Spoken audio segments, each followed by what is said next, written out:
Assalomu alaykum. Chorlov 31-maktab YouTube kanaliga xush kelibsiz. Ushbu qurilmamiz elektron zvonok qurilmasi hisoblanib, qurilma maktablardagi qo'ng'iroqlarni avtomatlashtirish uchun xizmat qiladi.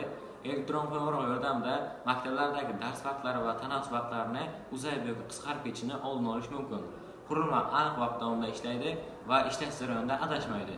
Asosiy elementlarga to'xtaladigan bo'lsak, Arduino Uno platasi, real vaqt moduli, matrix klaviatura, LCD ekran, relay va 12 voltli adapter. Qurilma C++ dasturlash tilida Arduino programmasi yordamida kodlangan.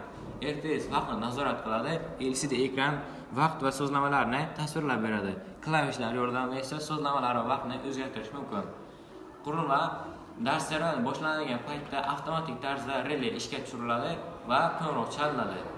Keyingi videolarda qurilmaning to'liq ishlatilgan videosi ko'rsatiladi. Agarda videom sizga yoqqan bo'lsa, like, obuna va qo'ng'iroq tugmasini bosib qo'yish esdan chiqmasin.